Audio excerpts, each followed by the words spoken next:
6ஆம் அம்சம் வந்து வெள்ளிக்கிழமை, அதாவது 17/4/2024 சூர்ணாபிஷேகம். சூரிய பிரபை சூர்ணாபிஷேகம். சூர்ணம்னா பொடி.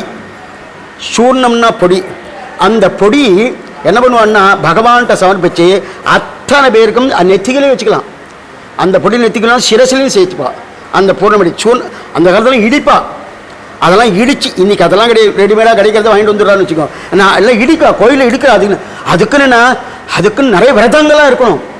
இப்போ ஒன்றுமே நாமே பாலாலயம் பண்ணணும் அல்லது வந்து இதெல்லாம் பண்ணணும்னா உள்ளுக்குள்ள மூலபிம்பத்துக்கு நம்ம இது போடுறோமோ, அஷ்டபீடம் போடுறோமோ, அதுக்கெல்லாம் இடிச்சு தான் பண்ணுவா. அடியெல்லாம் இந்த சனிதில் இடிச்சிருக்கேன், சிறு வயசில் இடிச்சிருக்கேன். இங்கேயே உரலை கொண்டு வந்து இடிச்சு கையெல்லாம் விட்டு போயிடும். 3-4 நாள் எடுக்கணும். இன்றைக்கி அதெல்லாம் ரெடிமேடாக கொண்டு வந்து இதை பண்ணலாம். அந்த பழைய மாதிரி கிடையாது. அதனால் அந்த சூர்ணாபிஷேகம் அது கார்த்தால ஆச்சரியமான அந்த சூர்ணாபிஷேகம் இருக்குது. சூரிய பிரபை பஞ்சாவனத்தில் சூரிய மண்டல மத்தியவர்த்தி நாராயணா சரஜனாவிஷ்டகா சன்னிவேஷ்டகா நித்தியம் நம்ம சொல்லிட்டு இருக்க சொல்ல முடியாது. அங்கே எங்கே இருக்கான்னா சூரிய மண்டல மத்தியவர்த்தி பீஷாஸ்மா வாத்தப்பவதே பீஷயோதோதி சூரியகா பீஷாஸ்மா அக்னிச்சேத்திரத்தை மித்யுத்யாவதி பஞ்சமைதுன்னு இவனுக்கு பயந்துண்டு சூரியன் சரியாக கார்த்தால் 6:20னா இன்னைக்கு 6:20 உதயம்னா 6:20 கிளம்பிட்டு இருக்கார். இல்லை சுவாமி கொஞ்சம் உடம்பு சரியில்லை, ஜலதோஷம் இருக்குது, ஒரு 10 நிமிஷம் லேட்டாக வரேன்னா அவர் சீட்டு போயிடும். அவர் சூரியனாக இருக்க மாட்டார், வேறு தெய்வத்தை வந்து வந்துடுவார். ஏன்னா எல்லா யுகங்களையும் அதே சூரியன் கிடையாது. அவன் மாறிண்டே இருப்பாள். அவனா ஒவ்வொன்றும் மாறிண்டே இருக்கும். பிரளயம் மகா பிரளயம் அவனே எப்படி பிரம்மா மாறுறாரோ அதே போல் அவரும் மாறிண்டே இருப்பாள். அப்போ அவெல்லாம் இந்த பிரம்மத்துக்காக பயந்து அந்தந்த வேலைக்கு அந்தந்த டயத்துக்கு நமக்கு முடியல சுவாமி, கொஞ்சம் நாள் ஆக்கிக்கலாமா, கொஞ்சம் நேரம் பண்ணிக்கலாமா, இல்லை நான் ஆற்றுக்கு போகிறேன்னு ஏதோ ஒன்று பண்ணுற போனால் நமக்கு நிஜமாக உடம்பு முடியலை. அந்த மாதிரி அவள் பண்ண முடியுமான்னா அந்த மாதிரி பண்ண முடியாது. எல்லாத்தையும் பகவானுக்காக பயந்தன் வரலையா அந்த சூரியன். ஏன்னா சூரிய நமஸ்காரம்ன்றது நம்ம ஆரோக்கியத்துக்கு ஆரோக்கியம். பாஸ்கராதிச்சேது சியமிச்சேது உதாசனாது சங்கராது ஞானமிச்சேது மோட்சயிச்சே ஜனார்தனாது ஒரு சாஸ்திர வாக்கியம். அப்போ ஆரோக்கியம்னா சூரிய பகவான். அந்த சூரிய பகவான் இதனால் ஆரோக்கியம்னா சூரிய மண்டல மத்தியவர்த்தி நம்ம மோட்சத்துக்கு போகும்போது அதுக்குள்ளே போய் தான் போகிறோம். அதுக்குள்ளே போய் தான் போகிறோம். எரிஞ்சு போயிட மாட்டோமான்னா சூஷ்மமாக இருக்கும். ஆத்மா சூஷ்மமாக இருக்கும். சூஷ்மமான வஸ்து எரிவே எரியாது, ஒன்றுமே ஆகாது. அதுக்குள்ளே போகிறோம். அந்த சன்னிவிஷ்டகான்னு சொல்லி இதுக்குள்ளே போகிறோம். அப்படிப்பட்ட சூரிய பிரபை. அந்த சூரிய பிரபையிலே ஆச்சரியமாக எழுதுறேன். அதனால் சூரிய பிரபை எப்பவுமே எப்படி இருக்குன்னா கார்த்தால தான் இருக்கும், சாயங்காலம் வராது. சாயங்காலம் சந்திர பிரபை தான். அப்போ சாயங்காலம் சந்திர பிரபை தான். அதுக்கப்புறம் அன்றைக்கி சாயங்காலம் யானை வாகனம் அநேகமாக திருத்தேர் அடுத்த நாள்னா அதுக்கு முந்தின நாள் நைட் ராத்திரி வந்து யானை வாகனமாக இருக்கும். அது இன்னைக்குமா பாருங்க. இப்போ 9ஆம் நாள் சில இடத்துல 9ஆம் நாள் திருத்தேராக இருக்கும், சில இடத்துல 7ஆம் நாள் திருத்தேராக இருக்கும். அம்மா தான் அதை கொன்னோம், கரெக்டா இல்லையா? நீ சிறு பிள்ளையாக இருந்த பொழுது மாண்டவ்யா நீ வண்ணத்து பூச்சிகளை பிடித்து விளையாடி வெட்டுக்கிளிகளை பிடிச்சு விளையாடி அனைத்தையும் கொன்று விட்டாய். கொன்றதுக்கு அப்புறம் என்ன செஞ்ச? ஊசி எடுத்து நூல் வச்சு மாலையா தச்சிட்ட. நான் இந்த மாதிரி ஆன்மீகம் எல்லாம் பேசுறேன். எங்க வீட்டுல எங்க அம்மா கிட்டையும் போய் சொன்னேன். எங்க அம்மா சொன்னாங்க, இப்ப இறந்துட்டாங்க, சொன்னேன் நீ அதிகமா எல்லாம் பேசாது. நான் கேட்டேன் ஏன்? நீ சின்ன பையனா இருக்கும்போது என்ன செஞ்ச தெரியுமா? நான் கேட்டேன் என்ன செஞ்சேன்? இந்த செவுத்துல இந்த அட்டைப்பூச்சி இருக்குல்ல, அது இப்படி போகுமே, உனக்கு 3 வயசு 2 வயசு அப்படியே நடந்து பழகுன வயசு, நீ போய் அதை எடுத்து வாயில போட்டவன் நீ அதிகமா பேச. எனக்கே கேட்கும்போது அருவருப்பா இருக்கு. சின்ன பிள்ளையா நம்ம என்னெல்லாம் செஞ்சிருக்கோம் நமக்கே தெரியாது இல்லையா? மாண்டவ்யா நீ சிறு பிள்ளையாக இருந்த பொழுது வண்ணத்து பூச்சிகளையும் வெட்டுக்கிளிகளையும் கொன்றாய். உடனே மாண்டவியன் சொன்னான், 5 வயதில் அறியா பருவத்தில் செய்ததுக்கு இவ்வளவு பெரிய தண்டனையா? தர்மர் சொன்னாரு, கண்டிப்பாக யமன் சொன்னார், நீ தண்டனை அனுபவித்துத்தான் ஆக வேண்டும். ஏனென்றால் 5 வயது பிள்ளை விளக்குல கை வச்சாலும் 50 வயசு மனிதன் விளக்குல கை வச்சாலும் தீ சுடத்தான் செய்யும். சட்டம் எல்லாருக்கும் ஒன்றுதான் இல்லையா? மாண்டவியன் சொன்னா இந்த கருத்தை என்னால ஏற்றுக்கொள்ள முடியாது. 5 வயது அறியா பருவத்தில் நான் செய்து விட்டேன் அப்படின்னு சொல்லி உங்களை நான் சபிக்கிறேன். மாண்டவியன் யமனுக்கே சாபம் கொடுத்துட்டார். என்ன? நீ பூமியில் சென்று விதுரனாக பிறப்பாய். பாண்டவர்களுடைய பாண்டு மன்னருடைய தம்பி விதுரன், அந்த பேர் தெரியுமா உங்களுக்கு? விதுரனாக பிறப்பாய் அப்படின்னு அவருக்கே வந்து 7ஆம் நாள் திருத்தேரா இருந்தாலும் 6ஆம் நாள் ராத்திரி யானை வாகனம் இருக்கும். 9ஆம் நாள் திருத்தேரா இருந்தாலும் 8ஆம் நாள் ராத்திரி யானை வாகனமா இருக்கும். எதுக்கு சொல்ல வந்தேன்னா, அது நமக்கு வந்து 7ஆம் நாள் திருத்தேர், 7ஆம் நாள் கார்த்தால திருத்தேரானபடியாலே 6ஆம் நாள் ராத்திரி யானை வாகனம். யானை வாகனம் என்ன சுவாமி? கஜேந்திர வரதன். கஜேந்திரன் அற்புத காரணாய நிஷ்காரணாய அகில காரணாய அற்புத காரணாய நிஷ்காரணாய முழுமுதற் கடவுள்னு யானை ஸ்தாபிக்கிறது. முழுமுதற் கடவுள்னு வேற யாரோ ஸ்தாபிக்கல, ஒரு யானை ஸ்தாபிக்கிறது. என்ன ஸ்தாபிக்கிறதுனா, அகில காரணாய அற்புத காரணாய நிஷ்காரணாய, எல்லாவற்றுக்கும் காரணன் யாரோ அவனுக்கும் காரணன் இல்லாதவள் யாரோ, அவனுக்கு மேற்பட்ட காரணம் இல்லாதவள் யாரோ. 3 விஷயம் போட்டிருக்கு சாஸ்திரம். அந்த 3 விஷயத்தை யார் சொல்றது? ஒரு யானை சொல்றது. அகில காரணாய அற்புத காரணாய நிஷ்காரணாய அப்படின்னு 3 காரணம் செய்ய. அதான் என்ன சொல்றாரு? சென்று நின்று ஆழி தொட்ட மீனமர் பொய்கை நான்மலர் கொய்வான் வேட்கையினோடு சென்றிழந்த காணமர் வேழம் கையெடுத்தர கராதன் காலினை கதுவ ஆணையின் துயரம் தீர புல்லூந்து சென்று நின்று ஆழி தொட்டானை தேனவர் சொல். நம்ம திருவல்லிக்கேணி ஆச்சரியமா கஜேந்திர வதனா சேவை சாய்க்கிறார். அப்படிப்பட்ட கஜேந்திரனுக்கும் அந்த கஜேந்திரனே யானையாக வந்து நம்ம பெருமாள் ஏற்றிருக்கார். அந்த யானவாகத்தில் மட்டும் அர்ச்சகர் சுவாமி பின்னாடி கொண்டுவா.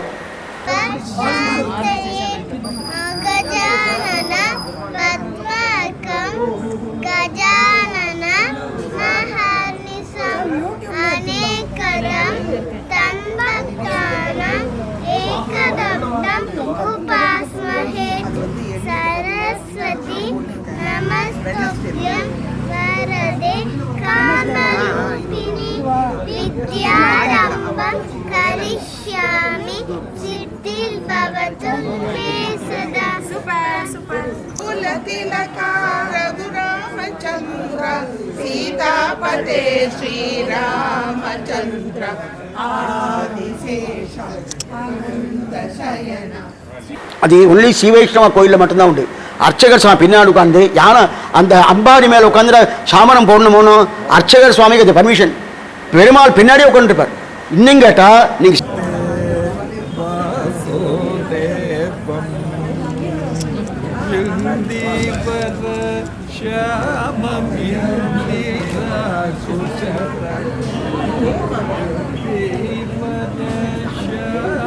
ஸ்ரீரங்கத்தில் போனேன்னா அந்த பெருமாள் தொட்டுண்டே இருப்பா.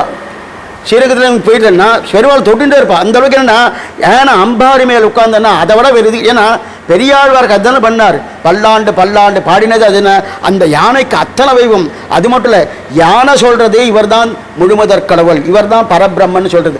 அப்பாற்பட்ட யானை வாகனம் சாபம் கொடுத்தார். நேரா பகவான் நாராயணர் கிட்ட போய், நீங்க தான் சொன்னீங்க யாருமே என் வேலையில இடையூறு செய்ய மாட்டாங்க, எல்லாம் கரெக்டா இருக்குன்னு சொன்னீங்க, நீங்க கூட வந்து என்னுடைய கடமையில் வந்து இடையூறு செய்ய மாட்டேன் என்று வாக்குறுதி கொடுத்து ஒரு முனிவர் எனக்கு சாபம் கொடுத்தார். நீங்க கொடுத்த புக்கெல்லாம் நான் கரெக்டா ஃபாலோ பண்ணேன், என்ன தப்பு பண்ணுனா என்ன தண்டனை அவர் எழுதி வேற கொடுத்திருக்கிறார். அந்த புத்தகத்திற்கு பெயர் கருட புராணம். வாழ்க்கையில் முக்கியமான விஷயங்களில் பொய் சொன்னால் ஒரு பிறவி பச்சை கிளியாக பிறக்க வேண்டும். ஒரே பொய்யை திரும்ப திரும்ப சொன்னால் அவன் பேட்னு என்ன சொல்லுவாங்க அதுக்கு, இந்த தலை வவ்வாலா பிறக்கணும். இந்த இங்க எப்படின்னு தெரியல, இந்தியால லாயர் அட்வொகேட் அவங்க ட்ரெஸ் எல்லாம் பார்த்திருக்கீங்களா? இந்த ஊர்ல எப்படி, இங்கேயும் அப்படித்தானா? அந்த பிளாக் வவ்வால் மாதிரி பொய்யா பேசுவான். ஐயோ, இங்க யாராவது லாயர்ஸ் இருக்காங்களா? யாரும் இல்ல, தப்பிச்சோம். கரெக்டா பாருங்க, இந்த வவ்வால் ட்ரெஸ்ஸே கிடைச்சிருக்கு. ஏன்னா கருட புராணத்தில் சொல்லி இருக்கிறது, ஒரு பொய்யை பேசினான் அவன் பச்சை கிளியாக பிறப்பான், அதே பொய்யை திரும்ப திரும்ப பேசினால் என்னவாக பிறப்பான்? நம்ம எல்லாம் பேசுறதுக்கு கணக்கே இல்லை. இன்னைக்கு வெள்ளிக்கிழமை மணி 8. இன்னைக்கு பொய்யே பேசாதவர்கள், இன்றைய தினம் பொய் பேசாதவர்கள் யாராவது இருக்கீங்களா? பரவாயில்லையே, ஃபுல் டே தூங்கிட்டு இருந்தீங்களா? பரவாயில்ல, நிறைய பேர் இருக்காங்க. சரி, இன்றைய தினம் பொய் பேசினவங்க எத்தனை பேர் இருக்கீங்க? தைரியமா கை தூக்குங்க. நிறைய சொல்லிட்டீங்க. ஆமா, போன் பண்ணி பிரபு லேட் ஆச்சு வாங்க, ஹால் ஃபுல் ஆயிடுச்சு, ஆளுகள் வெயிட் பண்றாங்க. சில நேரத்துல நம்ம பொய்யெல்லாம் சொல்லிடுவோம். எப்படி சரியான நிகழ்ச்சி, ப்ரோக்ராம், நிகழ்வு நல்லா எவ்வளவு பேர், 500 பேர் வந்துட்டாங்க, பிரசாதம் கூட பத்தல அப்படின்னு போட்டு சில நேரம் சொல்லுவோமா இல்லையா? சரி, அதெல்லாம் பரவாயில்ல.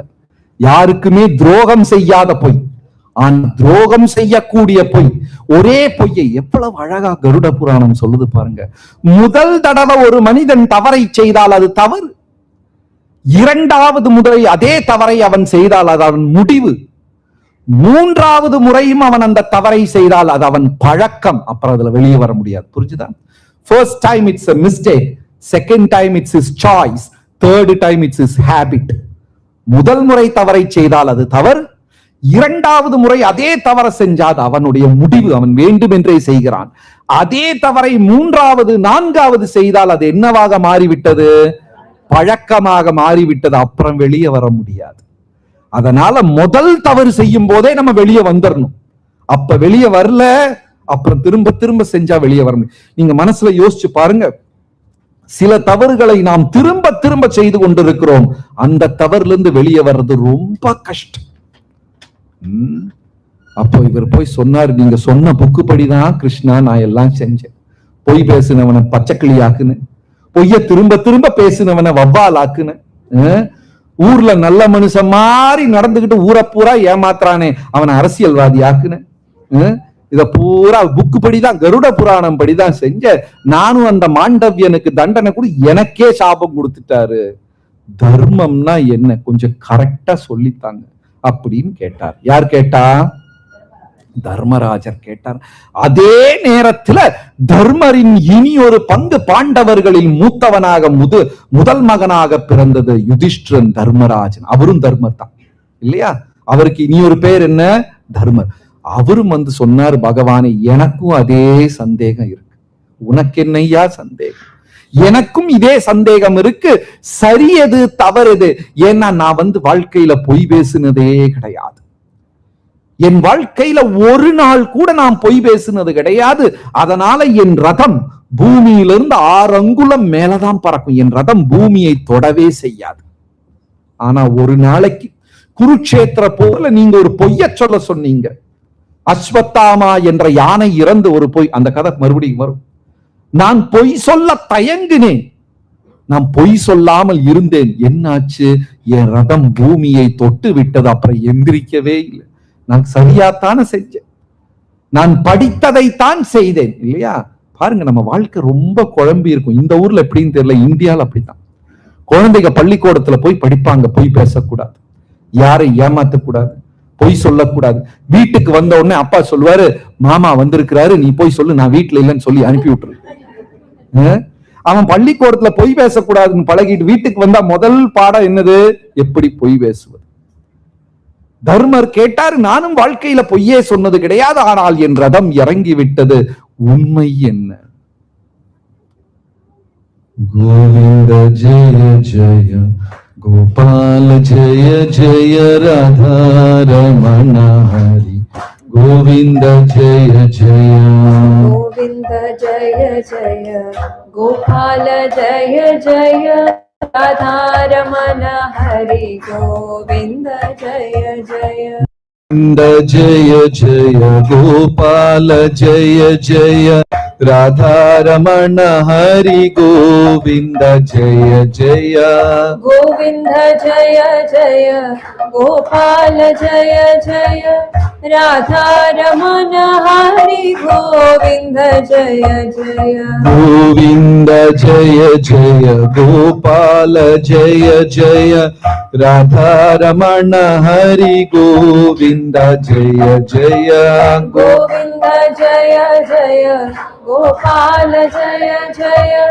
ராதா ரமண ஹரி கோவிந்த ஜெய ஜெய ராதே கோவிந்த ஜெய ராதே கோவிந்த ரமண ஹரி கோவிந்த ஜெய ஜெய ராதே கோவிந்த ஜெய ராதே கோவிந்த ராதா ரமண ஜெய கோவிந்த ஜெய ஜெய ராதே கோவிந்த ஜெய ராதே கோவிந்த राधा रमण हरि गोविंद जय जय राधे गोविंद जय राधे गोविंद राधा रमण हरि गोविंद जय श्री कृष्ण चंद्र भगवान की சவுண்ட் பத்தல ஸ்ரீ கிருஷ்ண சந்திர நம்ம என்று கமெண்ட் செய்து லைக் அண்ட் சப்ஸ்கிரைப் பண்ணிக்கோங்க.